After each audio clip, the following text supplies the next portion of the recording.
For this occasion, I chose to write things down because I wanted to do it right, and didn't want to miss anything. So, with that, good evening, everyone.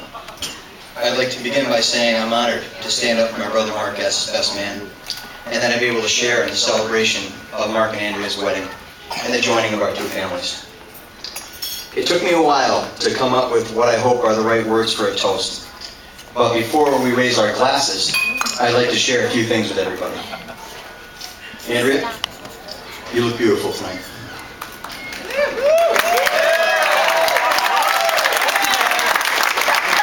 You are absolutely beaming, and I hope that that wonderful smile and infectious laughter you've been displaying tonight are repeated frequently throughout your marriage. I believe, and I'm sure most would agree with me, that smiling and laughter are two true indicators of happiness. And happiness is my ultimate wish for both of you.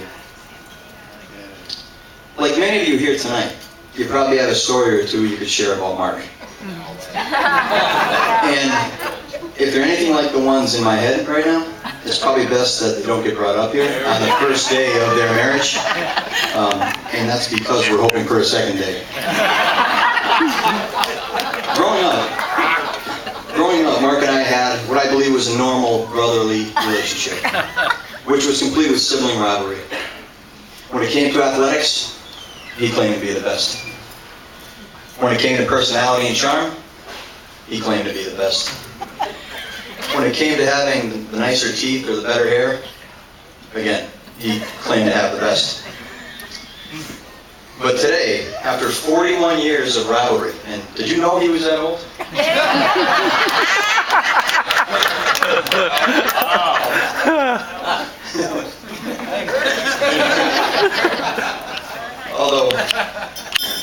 Although when it came to bragging, he was the best.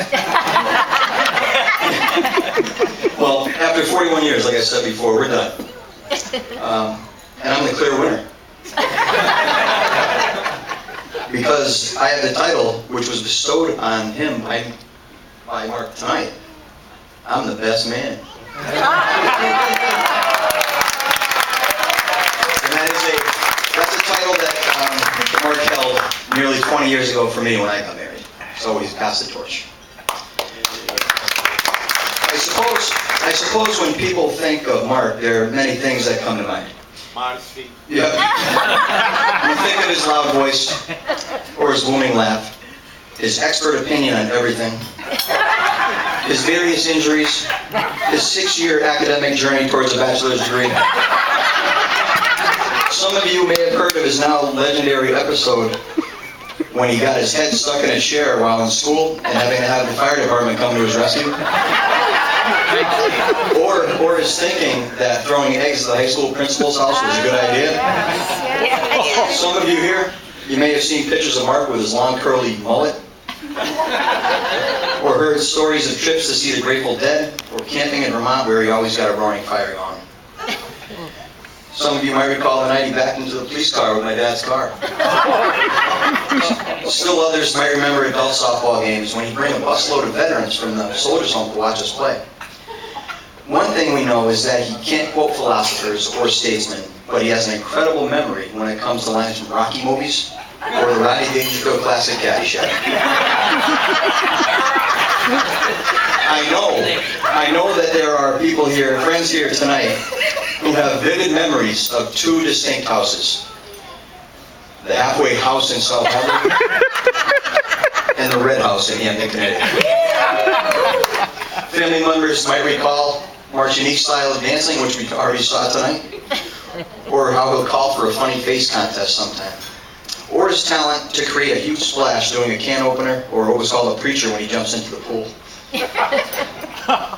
What people don't give much thought to is there are some adjectives that describe Mark, which I certainly believe also apply to Andrea. 12 years ago,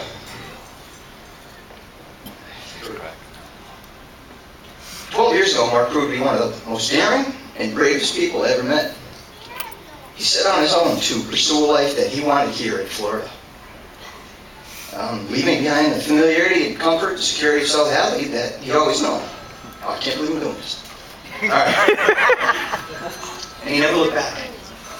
Of course, I miss him, and I wish that my children had more chances to spend time with him, Andrea and Ava, but I know he's happy, so I'm happy for him. And Mark, this is where life has led you, right to Andrea. And I know how good you are for him. So Andrea, you two possess the same two character traits. Remember, we all wouldn't be here if you didn't say yes. And we all just heard you say I do, therefore making you one of the most daring and bravest people we've all ever met. I'm going to wrap up my remarks by saying I love you both very much. And I ask that everyone here, please raise your glasses.